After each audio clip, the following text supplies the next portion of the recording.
우리가 지난주에 주의 온유하심이 나를 크게 하시나이다 하는 그런 말씀을 나눴어요. 주님께서 겸손하게 낮아지심으로 우리를 높여주셨습니다. 이번 한 주 여러분들이 어떤 낮은 곳에 있었던지 간에, 여러분들이 어떤 사망의 골짜기를 지났던지 간에 주님께서는 그곳 가운데 임재하실 수 있으며 주님의 임재는 그 모든 것을 바꿔놓으실 수 있는 줄 믿습니다.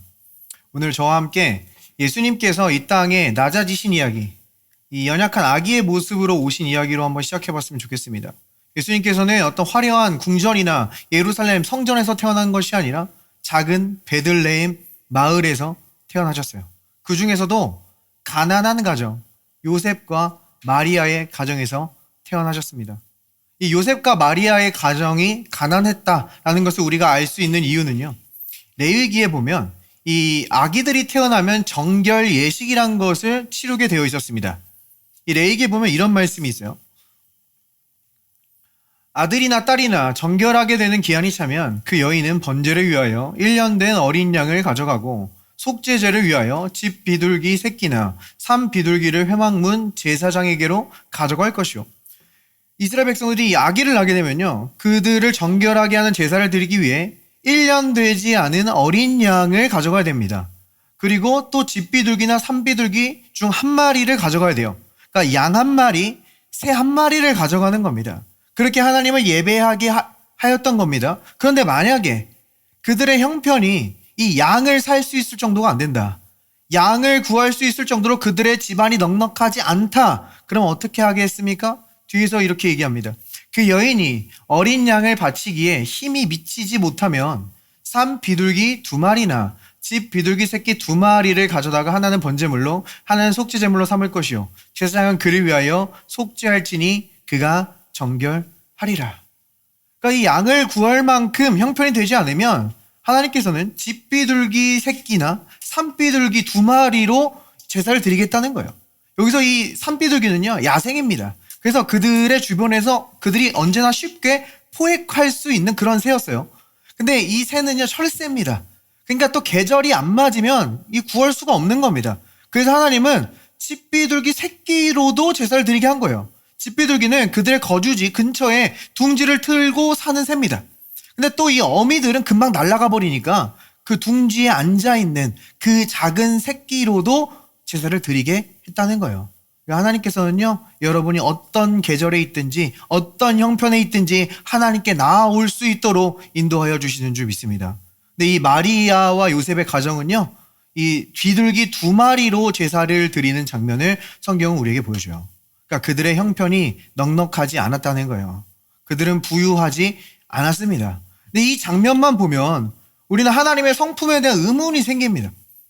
아니, 하나님의 아들 정도 기르게 하셨으면, 그 정도 큰 사명 주셨으면 이거 뭐 좀 돌봐주셔야 되는 거 아닌가?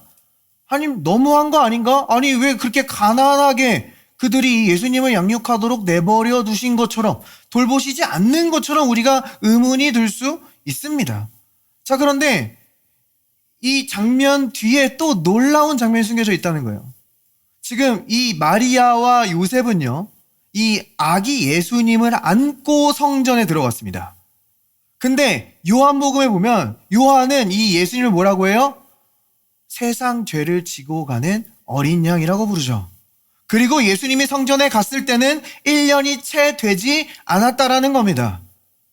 그러니까 마리아와 이 요셉은 가난한 자들이 드리는 제사가 아니라 1년 된 어린 양과 함께 성전에 들어가고 있었다라는 거예요. 그들은 부유한 제사를 드리는 그림을 성경이 우리에게 보여주고 있다는 겁니다.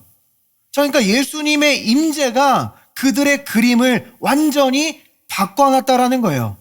자, 이 예수님의 임재가 있는 그 영적인 실제는요, 결국 물리적인 현실로 드러날 수밖에 없습니다.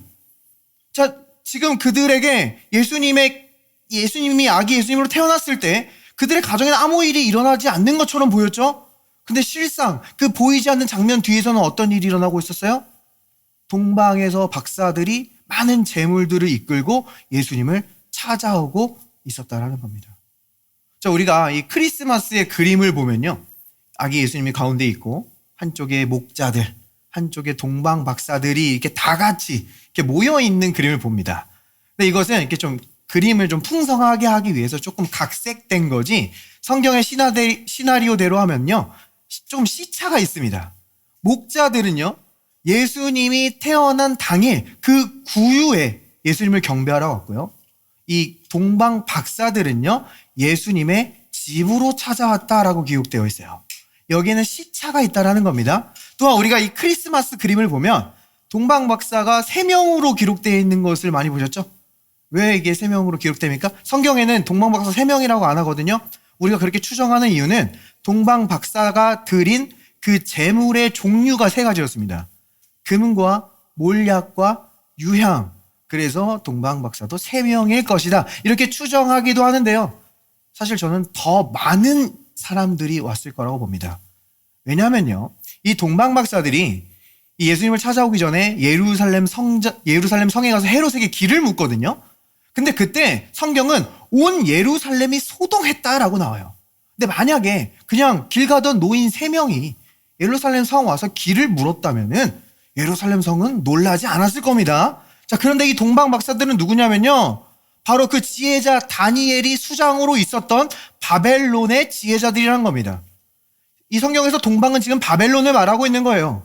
그 바벨론에 다니엘이 예수님에 대해 예언해 놓은 것이 있었기 때문에 예수님께서 태어났을 때 그 지혜자들이 그 예언을 따라, 그 징조를 따라 예수님을 찾아왔을 수 있었다라는 겁니다. 근데 이 바벨론의 이 고위 관계자들은요, 그 당시에도 결코 혼자 다니지 않아요. 많은 수행원들과 낙타들과 종들이 많은 예물을 싣고 큰 행렬로 예루살렘 성전에 임했기 때문에 예루살렘 온 성전이 소동했다라는 겁니다. 그리고 그들은 그 많은 재물을요, 마리아와 요셉에게 주었다는 거예요. 이것은 마치 다윗의 고백과 같습니다. 주의 인자하심과 선하심이 나를 추격하나이다. 마치 예수님의 임재가 있는 마리아와 요셉의 가정에 저 동방에서부터 그 많은 하나님의 공급이 추격해오는 모습을 보여주는 거예요. 이것이 주님의 임재가 있는 곳에 일어나는 실제인 줄 믿습니다. 여러분의 삶 속에 주님의 임재가 있고 여러분이 말씀을 통해 영적인 실제들을 깨닫고 있다면 여러분은 낙심하고 절망하는 것이 아니라 하나님의 공급이 추격해옴으로 번영을 준비해야 되는 것인 줄 믿습니다. 오늘 우리가 주님의 임재 가운데 나왔습니다. 우리가 한 주간을 살아가면서 우리가 주님의 임재 가운데 있지만 이 영역들은 좀 번영하지 못한다라고 느끼는 영역이 있을 수 있어요.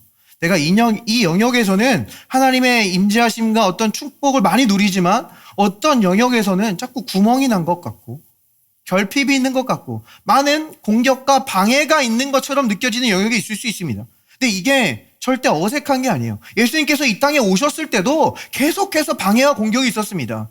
아기 예수님이 태어나려고 하니까 헤롯은요, 베들레헴의 그 2살 밑에 남자아이들 모두를 죽이려고 했어요. 예수님이 복음을 전하니까 예수님을 절벽에서 밀어서 떨어뜨려 죽이려고 했어요.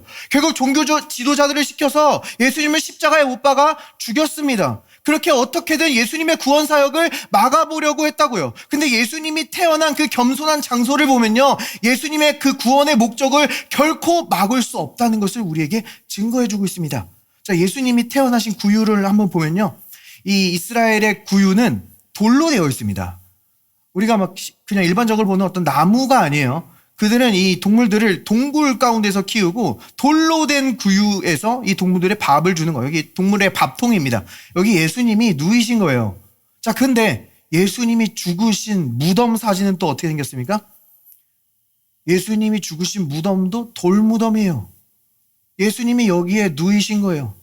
예수님이 태어난 것과 예수님이 죽으신 것이 거의 동일하게 보여집니다. 이것은 우리에게 무엇을 의미합니까? 예수님은 죽기 위해 태어났다는 거예요. 예수님은 구원 사역을 어떻게든 사단이 예수님을 죽여서 예수님의 구원 사역을 막아보려 했지만 예수님은 어떻게든 죽어서 우리를 향한 하나님의 사랑을 이 세상 가운데 드러내셨다라는 거예요. 사단은 그 주님의 구원 계획을 결코 막을 수 없었습니다. 지금도 마치 자신이 패배하지 않은 것처럼, 예수님의 사랑이 나타나지 않은 것처럼 우리 가운데 막 문제를 갖고 와서 그 십자가를 보지 못하게 하려는 것뿐이에요. 예수님이 구원 사역을 완성하신 뒤에도 사단은 어떤 일들을 하는지 아십니까? 예수님의 십자가를 어떻게든 지워버리려고 해요. 예수님의 십자가가 세워졌던 이 골고다 언덕 위에 사단이 무엇을 세웠냐면 로마의 하드리아누스를 이용해서 비너스 신전을 세웁니다. 비너스 신전이 무엇입니까? 그들의 말대로 하면 사랑의 신이에요. 우리를 향한 그 크신 아버지 하나님의 사랑을 이 세상의 사랑으로, 그 음란한 사랑으로 대체하고 바꿔보려고 했다는 겁니다. 그런데 사단은요, 결코 예수 그리스도의 십자가를 지울 수 없었던 줄 믿습니다. 그가 거기에 오히려 비너스 신전을 세워놨기 때문에 여기가 바로 골고다 언덕이구나라는 분명한 표시를 하게 된 거예요. 그래서 이후에 콘스탄틴 대제가 이 비너스 신전을 헐어버리고 그 위에 성묘 교회를 세워버립니다.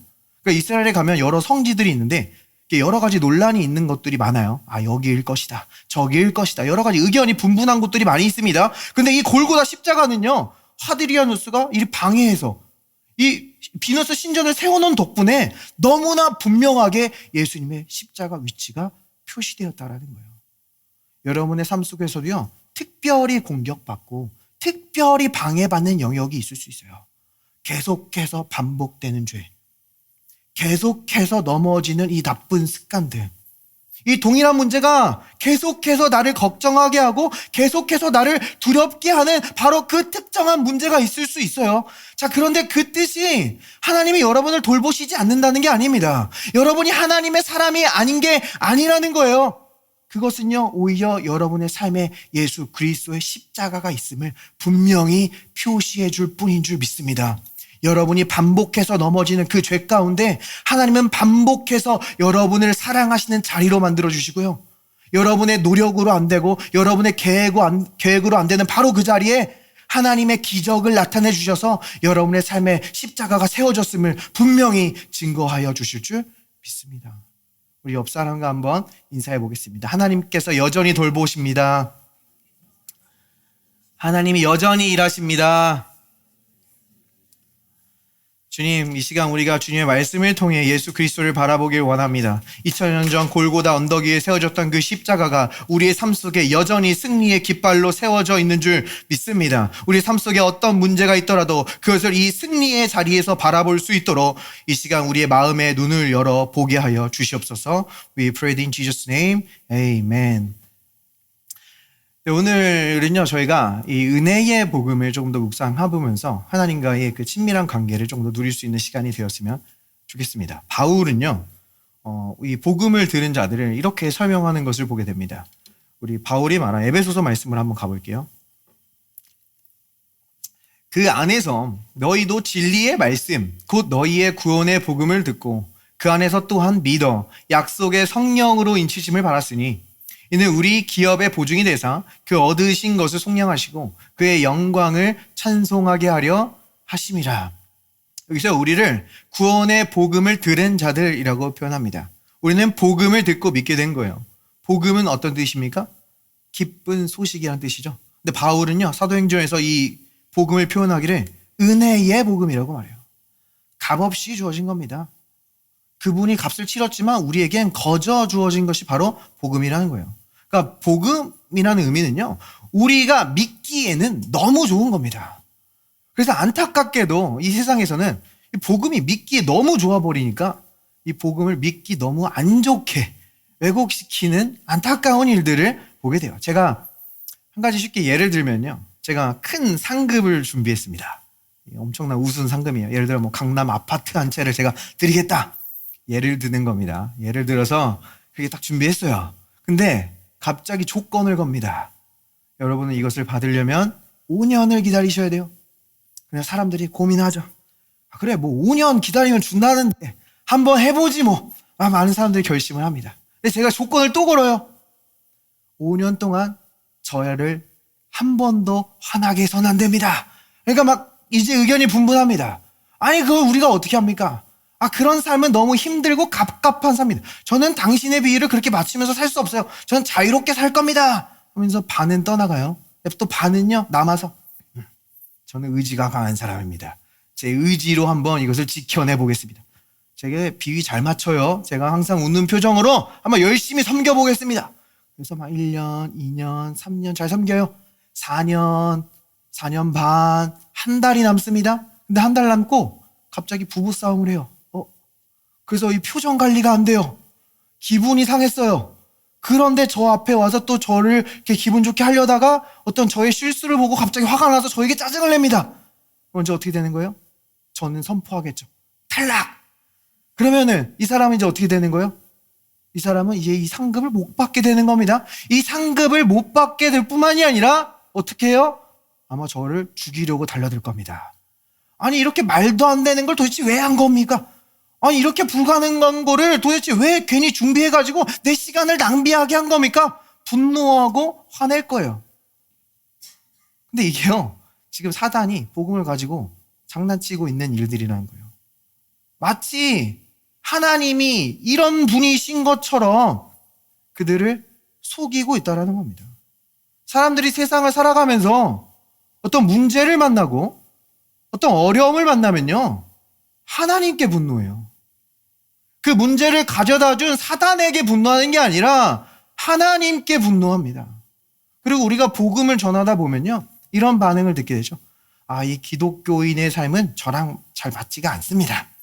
이 기독교인의 삶은 좀 갑갑하고 너무 어려워 보입니다. 이렇게 하는 것들을 듣게 돼요. 근데 기독교인의 삶은 결코 어렵지 않다는 거예요. 기독교인의 삶은 불가능한 겁니다. 사실 우리가 온전한 그리스도인으로 살아갈 수 있는 사람은 단 한 사람밖에 없어요. 우리의 구원자 예수 그리스도밖에 없는 줄 믿습니다. 그 그리스도가 우리 안에 사시는 거예요. 우리의 역할은 그 복음을 믿는 것인 줄 믿습니다. 복음은요, 우리가 단지 이 지옥에서 천국에 가게 되었다라는 차원의 얘기가 아닙니다. 주님께서 우리를 대신해서 십자가에 달리심으로, 죄가 되심으로 우리는 그리스도 안에서 하나님의 의가 된 겁니다. 그가 완전히 가난해지심으로 우리는 하나님의 부요함을 누리게 된 거예요. 그가 우리의 질병을 담당하심으로 하나님의 생명을 누리게 되었고, 그가 우리의 수치를 짊어지심으로 우리는 하나님의 영광을 누립니다. 그가 아버지께 완전히 버림받으심으로 우리는 하나님께 완전히 받아들여지게 되었다. 이것이 복음인 줄 믿습니다. 자, 사도 바울은요, 이 복음을 믿은 자를 또한 어떻게 설명합니까? 이 복음을 믿은 자들을 복음을 듣고 그 안에서 또한 믿어 약속의 성령으로 인치심을 받았으니 이는 우리 기업의 보증이 되셨다라고 이야기해요. 복음을 믿는 자들이 성령이 보증이 되셨다라고 말하는 겁니다. 자, 여기서 이 보증이라는 단어, 이 헬라어 아라본이라는 단어를 살펴보면요, 한국말로 쉽게 얘기하면 계약금 같은 겁니다. 우리가 큰 거래를 할 때 계약금을 내잖아요. 아파트 먼저 살 때 계약금을 내죠. 계약금을 낸다는 의미는 뭐예요? 내가 반드시 잔금을 치르러 오겠다는 의미입니다. 우리에게 성령을 계약금으로 주셨다는 그 의미예요. 그러면 만약에 여러분이 좀 우울해요, 기분이 안 좋아요, 또는 막 죄 가운데 들어가서 막 넘어져 있고 쓰러져 있어요, 주님의 임재가 안 느껴져요, 그럼 성령이 떠난 겁니까? 성령이 내 안에서 소멸된 거예요? 그런 느낌과 감정은 들 수 있어요. 그러나 그 느낌과 감정은 진짜예요, 가짜예요? 가짜라는 거예요. 성령이 내게 떠났다는 의미는요, 하나님도 계약금을 잃어버렸다는 의미예요. 그러나 결코 그렇지 않다라는 겁니다. 자, 근데 우리가 오해하면 안 되는 게, 이 계약금이 우리의 구원에 대한 대가가 아직 일부분밖에 지불되지 않았다, 이런 의미가 아닙니다. 우리 구원에 대한 대가는 예수 그리스도의 십자가에서 완벽하게 지불된 줄 믿습니다. 초과해서 지불된 줄 믿습니다. 그럼 여기서 말하는 이 보증은 무슨 보증이에요? 기업의 보증이라고 얘기하죠. 그러니까 우리가 받을 하나님 나라의 유업을 우리가 이 땅 가운데서 성령을 통해 맛보게 했다는 겁니다. 아직 우리가 받을 영광이 많이 남아있는데 우리가 이 땅 가운데서 성령을 통해 그것을 누리고 그 하나님의 영광을 찬송하겠다는 거예요. 성령은 절대로 우리를 떠나지 않으시며 우리에게 그 기업을 나타내시며 하나님을 찬송하며 살아가게 우리를 인도하시는 줄 믿습니다. 이것이 보증이 되었다라는 의미입니다. 자, 그러면 여기서 또 성령이 무엇을 하신대요? 약속의 성령으로 우리가 인침을 받았다라고 설명합니다. 여기서 인침을 받은 건 또 어떤 의미입니까? 우리가 창세기 24장을 보면요, 성령 하나님에 대한 아름다운 그림을 하나 보여줍니다. 바로 이 아브라함의 종이 그 아들 이삭을 위해서 신부감을 찾으러 가고 무사히 그 신부감을 아들에게로 데려오는 이야기를 우리에게 보여주는 거예요. 근데 이 종은요, 성경에 이름이 나오지 않습니다. 이름 없는 종이에요. 구약에서 이름 없는 종은 누구를 보여주는 그림이죠? 우리의 성령 하나님을 보여줍니다. 성령 하나님은요, 자신을 가르치지 않아요. 자신의 이름을 드러내는 것이 아니라 언제나 예수 그리스도를 드러내시는 분인 줄 믿습니다. 그래서 이 아브라함의 종은요, 이 이삭의 막 재물들을 이끌고 가서 신부감을 찾습니다. 그래서 리브가를 발견해요. 그리고 그 리브가에게 이 이삭의 막 보물들을 보여주는 거예요. 그리고 막 금고리와 은고리를 그를 단장시켜서 아름다운 신부가 되게 해서 그 아들 이삭에게로 데려옵니다. 여기서 종의 역할이 뭐라고요? 신부를 무사히 데려오는 거예요.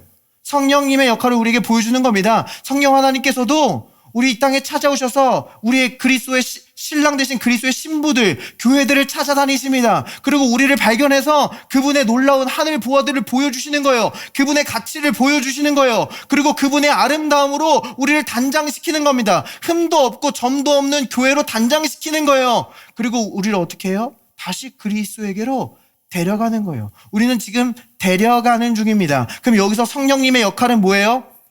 우리를 무사히 예수님께로 데려가는 게 성령님의 역할입니다. 그러니까 여러분의 구원의 안전은요, 여러분에게 달려있는 게 아니라는 거예요. 여러분의 노력과 여러분의 애씀에 달려있는 게 아니라는 거예요. 성령님께 달려있는 것인 줄 믿습니다. 이것이 성령으로 인쳤다라는 의미예요. 만약에 성령님이 여러분을 데리고 가다가 어디서 놓쳤다, 구원에서 막 탈락시켰다, 취소시켰다, 그럼 뭐예요? 성령님 책임이에요. 성령님이 책망받는 겁니다. 근데 그런 일은 일어나지 않는다라는 거예요. 성령이 여러분을 끝까지 지키시고 데리고 가시고 인도하여 주시는 줄 믿습니다. 또 이 인친다라는 의미가요, 예수님이 죽었을 때 나오거든요. 예수님이 십자가에서 죽으시고 나서 무덤에 묻히셨을 때 이 종교 지도자들은 로마 병사들이 지키게 하고 무덤을 큰 돌로 막아서 그것을 완전히 임봉하는 모습을 성경은 우리에게 보여줍니다. 이 인을 떼면요, 그 사람은 로마에 의해서 처형돼요. 불에 타서 죽게 되는 거예요. 그러니까 이 로마의 권세보다 더 높은 권세가 아니면 절대로 이 인을 깰 수가 없다는 겁니다. 완벽하게 철저하게 지킨다라는 게 인친다라는 의미예요. 근데 이것을 어떻게 하셨습니까? 하나님께서 그 로마의 인을 깨시고 무덤 문을 굴리시고 예수 그리스도를 죽은 자 가운데서 다시 살리신 줄 믿습니다. 자, 그런데 잘 생각해 보면요, 이 무덤 문을 굴리시고 인을 깨신 것은 우리를 위한 게, 예수님을 위한 게 아니에요. 예수님은요, 부활하셨을 때 새로운 몸을 입고 부활하셨습니다. 그래서 제자들에게 보이실 때 제자들이 만질 수 있었지만 문을 그냥 통과하실 수 있었다고요. 그러니까 예수님은 부활하셨을 때 무덤 문을 열지 않아도 충분히 나오실 수 있었다는 겁니다. 하나님은요, 예수님이 나오게 하기 위해서 문을 연 게 아니에요. 우리가 그 안을 들여다보게 하기 위해서 문을 여신 줄 믿습니다. 예수께서 아직 사망 권세에 잡혀있지 않으시며 부활 승리하셨음을 우리가 분명하게 믿게 하기 위해서 그 인을 깨셨다라는 거예요. 우리의 삶 속에서요, 어떤 영역에서는 막 믿음이 역사하는데 어떤 영역에서는 믿음이 잘 나타나지 않는 영역이 있습니다. 어떤 사람들은요, 안전은 막 믿어요. 하나님께서 나를 반드시 지켜주신다. 그래서 막 안전에 대해서는 전혀 걱정 없이 다닙니다. 그런데 지갑을 보면서 이 재정은 공급하실까? 하나님 정말 도와주실까? 이렇게 막 믿음이 역사하지 않는 영역들이 있다고요. 그런데요, 오늘 이 시간 하나님께서 우리의 말씀의 문을 열어주셔서 우리의 믿음의 눈으로 그것을 바라보게 하실 때, 진리를 바라보게 하실 때, 그 무덤 안을 바라보게 하실 때 그 인은 깨지고 예수 그리스도의 부활 승리가 그 연약한 영역에서도 분명하게 나타날 것을 신뢰할 수 있게 하실 줄 믿습니다. 이것이 주님께서 우리를 위해 하신 일이라는 것을 성령께서 우리에게 보여주시는 것입니다. 그렇기 때문에 성령 하나님께서 우리를 인도하실 때 늘 함께 하시기 때문에 바울은 우리에게 어떻게 얘기하냐면요, 성령을 근심하게 하지 말라라고 이야기하는 거예요. 자, 예를 들어 볼게요. 우리가 만약 어떤 잘못을 하거나 잘못된 길로 갔을 때 성령이 우리를 떠나세요. 성령이 막 소멸되세요. 그러면은 우리가 잘못된 길로 갔을 때 그냥 가시면 됩니다. 소멸되시면 돼요. 근데 우리를 절대로 떠나실 수 없기 때문에 바울은 성령을 근심하게 하지 말라라고 말하는 거예요. 우리 이어서 이 바울이 이렇게 말하는 것을 보게 됩니다. 하나님의 성령을 근심하게 하지 말라. 그 안에서 너희가 구원의 날까지 인치심을 받았느니라. 그러니까 성령이 절대로 너희를 떠나지 않고 너희와 함께 하실 것이기 때문에 그 성령을 근심하게 하지 말라라고 우리에게 이야기하고 있는 거예요. 제가 요즘에는 이렇게 좀 은혜의 사람들과 많이 대화를 하다 보니까 이런 얘기를 잘 듣지는 않습니다. 근데 예전에를 돌아가서 과거의 이야기를 좀 생각해 보면요. 제가 어렸을 적에 찢어진 청바지가 막 유행했던 때가 있어요. 이게 옷을 입은 건지 안 입은 건지 막 다리가 다 보이는 그런 찢어진 청바지가 유행했던 적이 있었는데, 청년들이 그런 찢어진 청바지를 입고 교회 오면 어떤 분들은 성령이 근심하신다, 이런 뉘앙스로 말하는 것을 보게 됩니다. 그리고 막 교회에 처음으로 막 드럼이 들어오고 화려한 조명이 비추는 그런 예배가 시작될 때 어떤 분들은 성령이 근심하신다. 그리고 막 요즘에도 막 어린아이들이 다 모여서 교제하는 게 아니라 다 핸드폰만 보고 인스타만 보고 있으면 성령이 근심하신다, 이런 뉘앙스로 말하는 것을 보게 돼요. 근데 사실 그게 어떤 개인적인 경건의 기준에 맞지 않기 때문에 그 자신의 마음이 근심하는 것이지 사실 성령이 근심하고 있는 것은 아닙니다. 이 내 마음이 근심하는 것을 착각해서 그렇게 말하는 거예요. 성경에 보면요, 성령은 어떤 외부적인 것으로 자신이 근심하신다 이렇게 말하지 않습니다. 성령은 어떤 경우에 근심한다고 우리에게 이야기합니까? 지금 이 문맥을 살펴보면요, 바울은 바로 앞구절에서 이렇게 이야기하는 것을 보게 돼요. 무릇 더러운 말은 너희 입 밖에도 내지 말고 오직 덕을 세우는 데 소용되는 대로 선한 말을 하여 듣는 자들에게 은혜를 끼치게 하라. 자, 그리고 여기 헬라어 카이가 있습니다. 개역개정엔 생략됐는데 영어 성경에는 and라고 나오죠. 그리고 이 29절과 39절을 연결시켜주는 단어예요. 그리고 하나님의 성령을 근심하게 하지 말라. 그러니까 이 두 구절이 연결되어 있으면 우리에게 보여주는 겁니다. 그러니까 우리가 더러운 말을 하고 은혜를 주지 못할 때 성령은 근심한다라고 우리에게 말하는 거예요. 근데 여기서 이 더러운 말은 단지 어떤 욕설이나 비속어를 의미하지 않습니다. 그런 차원에서 말하는 게 아니에요. 물론 제가 지금 욕을 권장하는 게 아닙니다. 말을 단정하게 하는 것은 굉장히 중요한 문제예요. 근데 지금 여기서 바울이 얘기하고 있는 것은요, 우리가 어떤 옳은 말을 할 수 있거든요.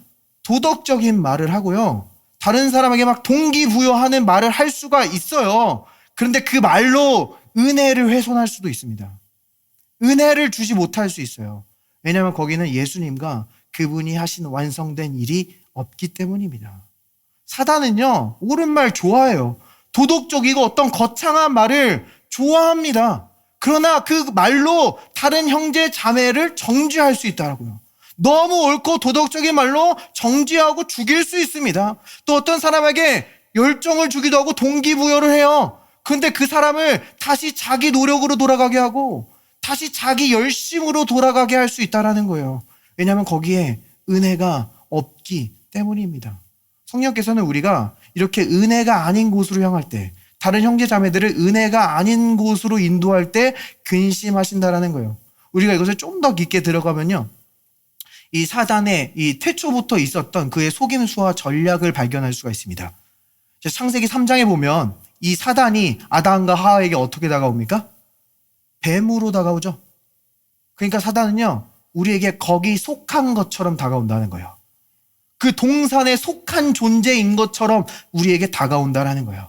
그래서 외부인이 와서 우리가 거절하는 게 아니라 그냥 여기 있는 자처럼, 그러니까 우리에게 다가올 때 어떤 말과 어떤 생각들이 교회에 있을 법한 말인 것처럼, 그리스도인들 사이에 당연히 있을 법한 말과 생각인 것처럼 우리에게 교묘하게 다가와 그가 하는 일이 무엇인지 아십니까?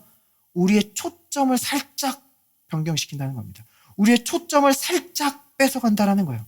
우리가 이 에덴 동산에 대한 이야기를 많이 들어보셨죠? 우리 주일학교를 다니셨던 분이라면 수도 없이 들으셨을 겁니다. 이 에덴 동산에 있는 유명한 나무에 대해서 우리는 알고 있죠? 어떤 나무가 있죠? 생명나무가 있고 선악을 알게 하는 나무, 지식의 나무가 등장합니다. 그런데 가끔 오해되는 부분이 있어요. 이 두 나무가 너무 강조되다 보니까 에덴 동산에 이 나무가 두 개뿐이라고 생각하는 겁니다.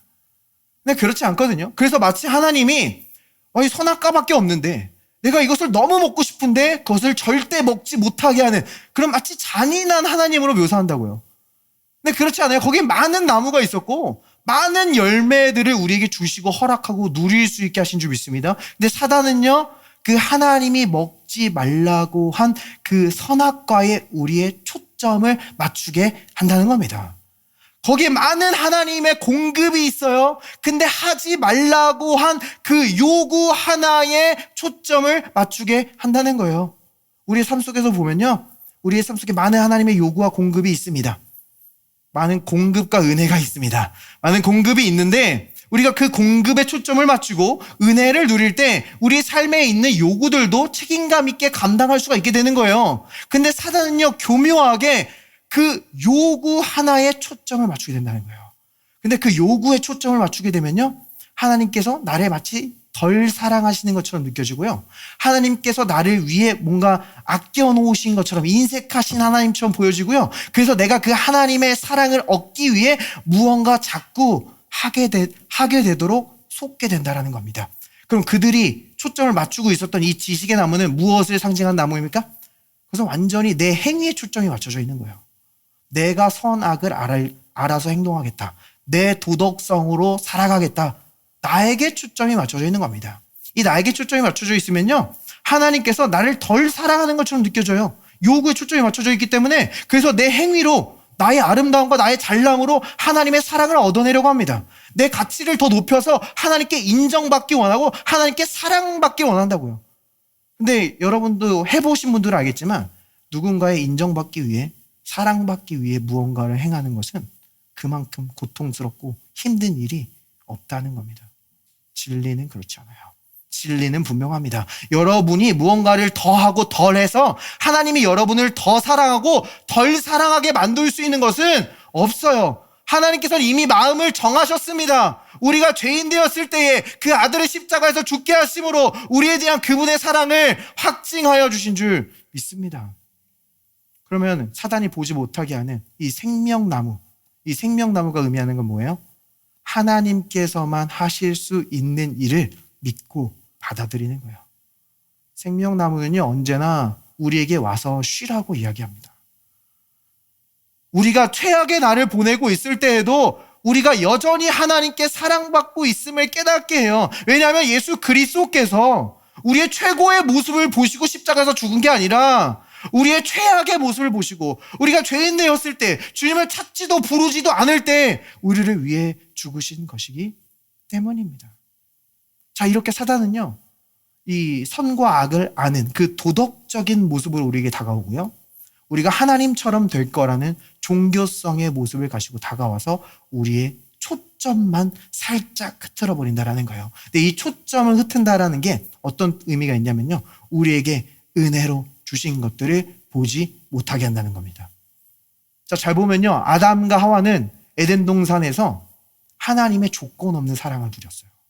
그들은 완전히 자유했습니다. 어떤 죄책감, 정죄감, 종교적인 압박, 그런 거 없었어요. 하나님과의 친밀한 관계를 누리고 있었어요. 그들이 잘해서입니까? 무언가를 해서입니까? 거저 주신 거예요. 은혜로 주신 거예요. 그냥 은혜로 그들은 그 모든 것들을 누릴 수 있었다고요. 그래서 그들은요, 그것에 대한 가치를 알아보지 못했습니다. 하나님으로부터의 독립이라는 가짜 자유와 이 진짜 자유를 바꿔버리는 모습을 성경은 우리에게 보여줘요. 세상도 마찬가지입니다.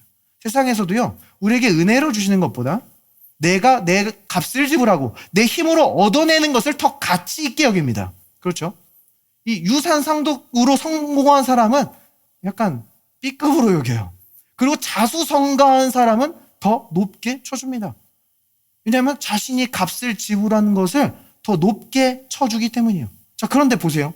여러분이 정말 소중하게 여기는 가정, 하나님이 값없이 주셨습니다.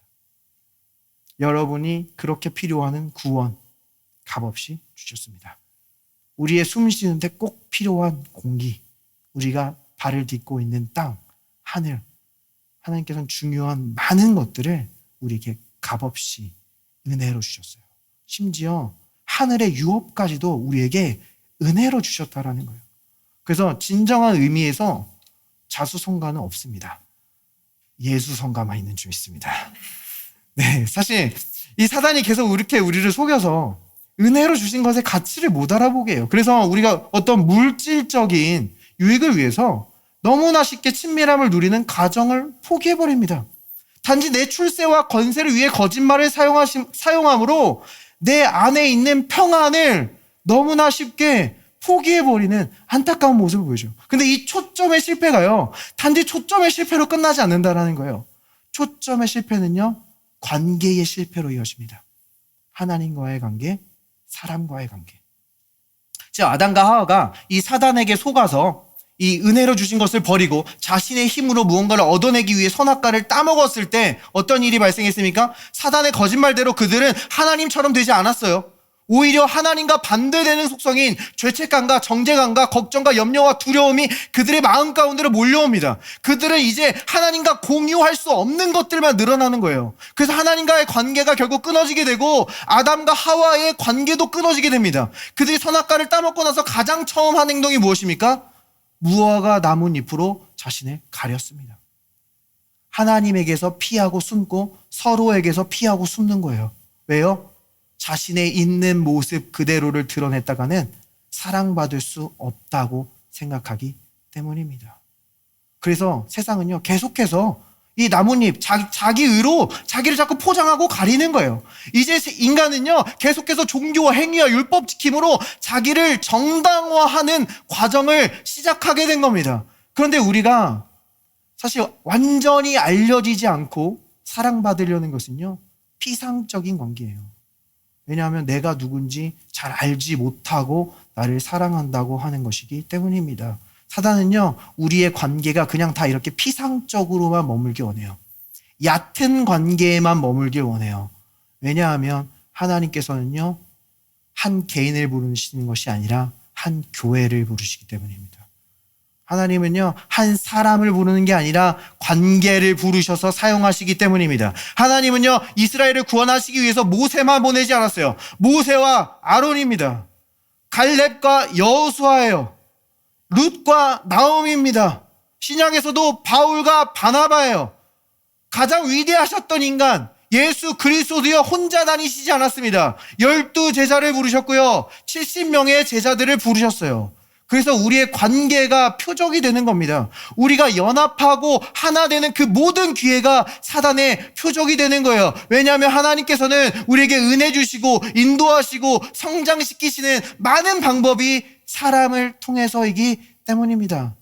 그래서 우리의 관계가 깨지면요, 우리는 결국 영적으로 막히게 되고 사명적으로 묶이게 되는 안타까운 결과를 보게 되는 거예요. 어떤 사람들은요, 얘기하죠. 목사님, 사람과의 관계는 다 그냥 그렇고 그런 거 아닙니까? 하나님과의 관계가 중요합니다. 저는 그래서 그런 거 신경 안 쓰고 혼자 열심히 신앙생활 하겠습니다. 그렇게 말씀하시는 분들도 계세요. 근데 맞습니다. 하나님 관계가 정말 중요한 겁니다. 근데요, 우리가 하나님을 정말로 바라보고 섬기면요, 하나님의 성품을 닮아가게 되거든요.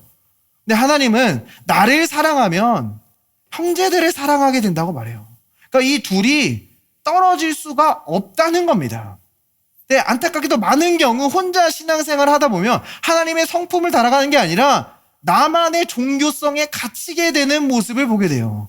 그러니까 하나님을 진짜로 경외하고 하나님을 바라보는 게 아니라 나 혼자 진심으로 신앙생활하고 진심으로 하나님을 섬기는 것 같은 나를 바라보게 된다는 겁니다. 우리가 일상생활에서도요, 그렇잖아요. 우리가 막 요즘 러닝이 또 막 유행하잖아요. 그러면은 진짜 러닝을 좋아하시는 분들도 계시죠. 근데 러닝을 좋아하는, 요즘 유행하는 것을 좋아하는 나를 좋아하시는 분들도 있습니다. 그거를 우리는 패션 러너라고 부르죠. 자, 그런데 취미생활이니까 뭐 그럴 수 있죠.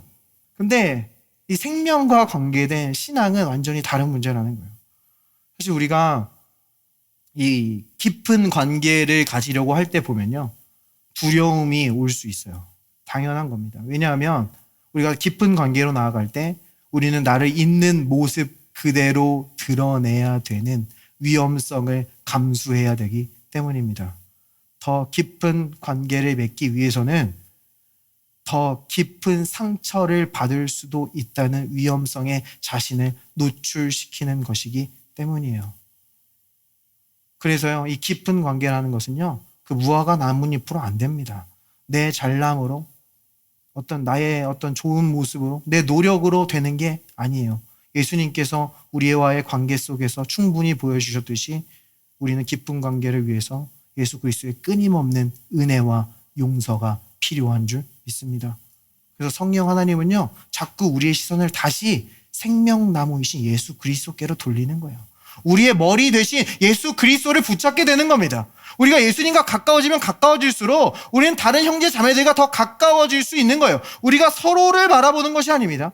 세상에 보면요, 단지 사람을 찾고 친구를 찾으려고 해요. 그럼 결국 실패합니다. 왜냐하면 서로를 바라보면서 서로에게 요구하기 때문이에요.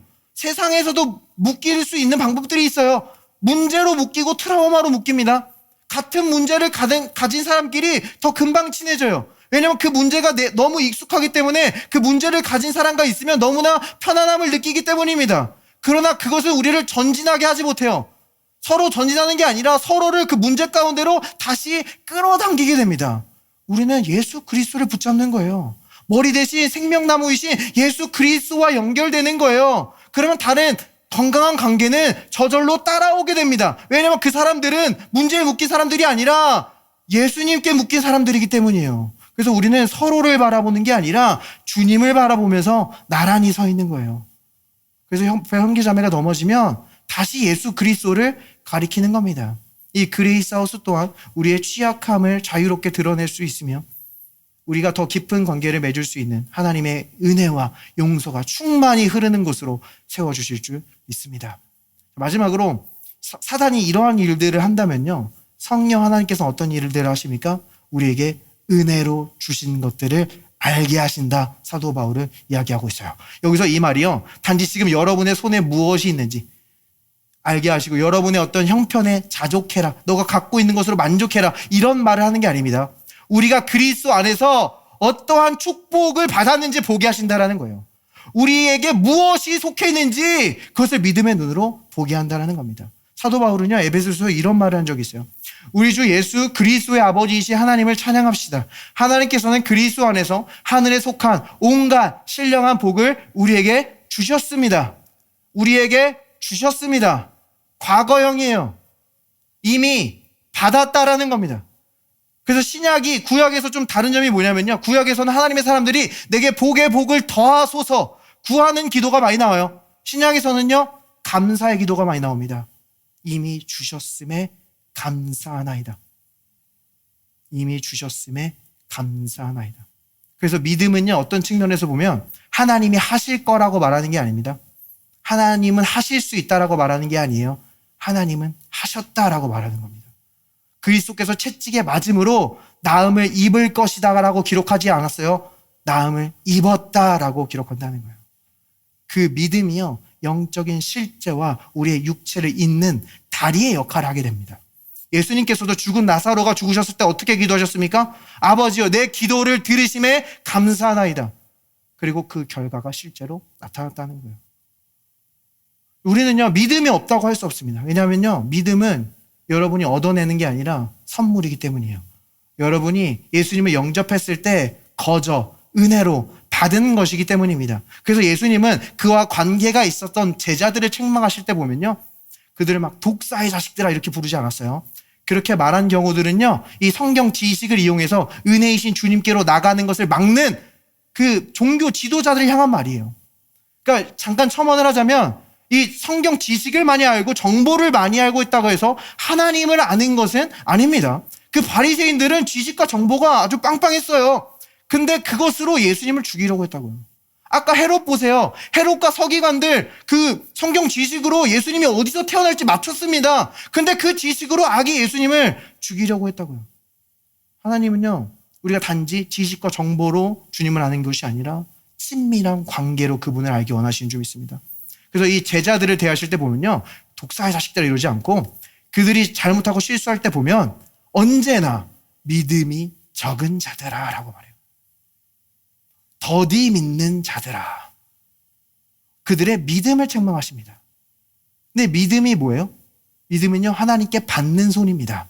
그러니까 예수님께서 말하는 것은요, 왜 조금 받느냐는 거예요. 왜 더 받을 수 있는데 조금만 받느냐라고 말하고 계신 겁니다. 하나님께서는 들의 백합화를 돌보시고 공중의 새들을 돌보시고 너희를 당연히 돌보실 것인데 믿음이 적은 자들아 왜 조금만 받느냐. 우리 주님은 지금 책망하시는 과정 가운데서도 그분이 우리에게 얼마나 많은 것들을 주고 싶으신지 그 마음을 드러내주고 있는 겁니다. 자, 그런데 우리가 오해하면 안 되는 게 믿음이 하나님을 설득하는 게 아니에요. 믿음이 하나님을 움직이는 게 아닙니다. 하나님은 이미 움직이셨어요. 예수 그리스도 우리에게 주셨습니다. 그럼 믿음이 하는 역할은 뭐예요? 우리의 마음과 생각을 하나님께 받을 수 있는 위치로 옮기는 거예요. 우리가 믿고 고백한다고 할 때 그 고백들이 하나님을 막 설득시키는 게 아니라 우리의 마음과 생각을 영적인 실제와 연결시켜서 그것이 흐를 수 있게 하는 겁니다. 그래서 우리의 영적인 싸움은요, 우리가 없는 것을 얻어내려는 싸움이 아니에요. 에베소서 6장에 전신갑주가 나오고 영적인 전쟁을 설명하는데 싸우라는 말보다 서라는 말이 더 많이 등장합니다. 하나님께서 우리에게 주신 유업 위에 서는 거예요. 그러니까 우리의 싸움은 얻어내려는 싸움이 아니라 우리에게 이미 주신 것을 지키는 싸움인 줄 믿습니다. 우리에게 이미 주신 평안을 지키는 거예요. 우리는 온전해지려고 싸우는 게 아니라 이미 온전하게 된 자들로서 나쁜 습관과 싸우는 겁니다. 이미 치유받은 자들로서 질병과 싸우는 거예요. 이 상황이 내 눈에 보이기에 조금 나쁘게 나타나더라도 우리는 이 승리의 자리를 내어주어서는 안 되는 줄 믿습니다. 우리는 믿음으로 그것을 불러내는 거예요. 내 관계가 공격받으면 믿음으로 화평을 불러내고, 내 건강이 공격받으면 믿음으로 치유를 불러내고, 내 재정이 공격받으면 믿음으로 공급을 불러내는 겁니다. 그런데 이 모든 것은 내가 무엇을 받았는지 아는 것으로 시작하는 거예요. 은혜로 무엇을 받았는지 아는 것에서 시작한다라고요. 그래서 사도 바울은요, 에베소 교인들을 향해서 이렇게 기도하는 것을 보게 됩니다. 이것이 오늘 우리의 기도가 되었으면 좋겠습니다. 여기부터는 기름 부음 있는 피아노와 함께 하겠습니다. 내가 기도할 때에 기억하며 너희로 말미암아 감사하기를 그치지 아니하고 우리 주 예수 그리스도의 하나님 영광의 아버지께서 지혜와 계시의 영을 너에게 주사 하나님을 알게 하시고, 바울은요 먼저 뭐예요? 감사하기를 그치지 않습니다. 지금 이 에베소 교회에 이미 행하신 예수 그리스도의 일에 바울의 초점이 완전히 맞춰져 있었다는 거예요. 그리고 바울이 한 일은 무엇입니까? 지혜와 계시의 영을 너에게 주자. 성령을 통해서 하나님을 알게 하시기를 원하노라. 지금 이 사람들이 불신자가 아니거든요. 에베소 교인입니다. 하나님 알아요. 지식과 정보를 알고 있어요. 근데 바울은요, 이 하나님을 더 깊이 알게 되게 원한다는 거예요. 친밀한 관계로 알게 되길 원한다고 우리에게 말하는 것입니다. 그렇게 될 때 우리에게 주신 성도의 소망이 무엇이며, 기업의 영광의 풍성함이 무엇이며, 지극히 크신 능력이 어떠한지를 알게 되는 겁니다. 우리에게 무엇을 주셨는지 알게 되는 거예요. 그래야 믿음으로 불러낼 수 있는 겁니다. 우리 시간 기도할 텐데요, 성경에서 이 기도라는 단어가 굉장히 많이 나옵니다. 근데 이 기도라는 단어들이 강조하고 있는 이 한 가지 초점이 있어요. 그것이 무엇이냐면요, 우리의 마음에 있는 것을 말로 내뱉는 거예요. 물론 묵상기도 좋은 기도입니다. 우리가 묵상기도 할 수 있어요. 근데 이 기도라는 단어가 가리키는 이 강력한 포인트가 내면에 있는 것을 우리의 입술로 말하는 겁니다. 이것이 우리의 영적인 자유예요. 자, 어떤 분들은 내가 생각하는 거 내가 다 말할 수 있지 뭐, 다 기도할 수 있지 뭐라고 생각하실 수 있어요. 그런데 이 영적인 자유가 제한받는 영역이 있을 수 있습니다. 여러분이 누군가에게 사랑을 선포하려고 하는데 사랑이란 말이 떨어지지가 않아요. 누군가의 손을 들고 치유를 선포하려고 하는데 치유가 선포되지가 않습니다. 누군가를 축복하려고 하는데 괜히 이상한 말로 이리저리 돌려서 말하는 것을 발견할 수가 있어요. 영적인 자유가 제한받고 있는 겁니다. 근데 여러분들이 이 시간 입술을 열어 믿음으로 기도하기 시작할 때 성령께서 여러분을 자유케 하실 줄 믿습니다. 여러분에게 주신 것이 무엇인지 보게 하실 줄 믿습니다. 여러분의 삶 속에 어떤 과거의 트라우마나 상처로 인해서 묶여있는 영역이 있을 수도 있거든요. 자, 마지막으로 이거 한 가지만 더 나눌게요. 자, 성경에서 이 열매 맺지 못하는 가지가 열매 맺을 수 있도록 하는 놀라운 성장의 기술을 우리에게 어떻게 소개하고 있는지 아십니까? 젖붙임이라는 겁니다. 열매 맺지 못하는 가지를 이 진액이 풍성한 나무에 젖붙이는 거예요. 로마서 11장 우리에게 이 젖붙임을 이야기하고 있거든요. 여기서 이 참 감람나무에서 몇 가지가 떨어져 나갔대요. 이것은요, 예수님이 오셨지만 그 예수님을 거절하고 영접하지 아니한 유대인들을 가리키는 겁니다. 그리고 돌감람나무, 야생 감람나무인 우리가 그 참 감람나무에 접붙임 당했대요. 그래서 우리는 아브라함의 자손이 되었고 아브라함의 축복과 유업을 이어받을 수 있게 된 겁니다. 그 풍성한 진액을 누릴 수 있게 된 거예요. 자, 그러면 여기서 말하고 있는 이 참 감람나무는 누구를 말하는 겁니까? 우리 주 예수 그리스도. 이사야 11장은 이야기하죠. 이새의 그 구루터기에서 한 가지가 나고 한 싹이 나서 열매 결실하게 될 것이다. 여호와의 영이 그곳에 임해서 지혜와 총명의 영과 모력과 재능의 영과 여호와를 경외하는 영이 그 위에 임하게 될 것이다. 우리 예수 그리스도를 나타내주고 있는 겁니다. 우리가 예수님께 연결될 때 우리는 풍성한 열매를 맺게 된다라는 거예요. 자, 그런데 이 접붙임은 언제 일어나는지 아십니까? 가지가 상처받았을 때. 이 가지의 상처와 이 나무의 상처가 연결될 때 거기에서 접붙임이 일어나는 겁니다. 우리 예수님께서는요, 우리의 허물을 지시고 상처 받으셨어요. 우리의 죄악 때문에 십자가에 못 박히고 창에 찔리시고 채찍에 맞으셨습니다. 주님은 그 상처를 숨기시지 않으세요. 우리에게 온전히 상처를 드러내십니다. 그래서 우리의 상처를 가지고 와서 연결되라는 거예요. 우리의 상처가 어떤 중독으로 연결되는 게 아니라, 우리의 상처가 어떤 약물로 연결되는 게 아니라, 내 스스로 그 상처를 포장하려고 애쓰는 게 아니라 예수께 나와 연결되라는 거예요. 주님은 아십니다. 너가 그 상처를 가려보려고 했지만, 상처를 치유해보려고 했지만 되지 않았다는 것을 안다. 내게로 나아오라. 내가 너를 쉬게 하리라. 그래서 실제로요, 이 나무가 접붙임 당하면요, 그 접붙임 당한 부위를 천이나 테이프로 꽁꽁 싸매줍니다. 이것이 잘 연결되고 잘 결실하게 하기 위함이에요. 자, 그런데 예수님도요, 채찍에 맞으시고 창에 찔리시고 십자가에 못 박히시고 난 다음에 무덤에 누우셔서 천에 꽁꽁 싸매지셨어요. 저는 이것이 우리의 죄와 상처는 예수 그리스도의 죽음과 함께 죽었고 예수의 부활과 함께 우리는 다시 살아났다는 연합의 그림으로 보여준다고 믿습니다. 그래서 여러분의 상처에서 다시 싹이 자라나도록, 다시 가지가 나도록, 다시 열매가 나게 하기 위함이에요. 여러분, 우리가 어떻게 넘어졌는지가 중요하지 않아요. 내가 어떻게 상처받았는지가 중요하지 않습니다. 내가 어떻게 일어나는지가 중요한 거예요. 자꾸 그 상처를 붙잡고 그것을 분석하려고 하지 마세요. 주님과 연결되세요. 주님께서는 바로 그곳에서 여러분을 만나주십니다. 주님은 바로 그곳에서 여러분과 하나 되십니다. 주님은 바로 그곳에서 예수의 생명을 우리에게 부어주십니다. 우리는 이 시간 믿음으로 그 상처에서 싹을 불러냅니다. 우리는 이 시간 그 상처에서 열매를 불러냅니다. 이 시간 그 상처에서 생명을 불러냅니다. 이 시간 우리는 예수의 이름으로 나아갑니다. 여러분의 입에서 권능이 흘러나옵니다. 이 시간 영어로 기도하겠습니다. Let us pray Spirit. 주 임재 안에. 이 좋은 예수님을 아직 영접하지 않으신 분이 있다면 저와 함께 기도하겠습니다. 예수님, 주님께서 나를 위한 모든 고난을 당하심으로 나의 죄를 완전히 용서하여 주신 줄 믿습니다.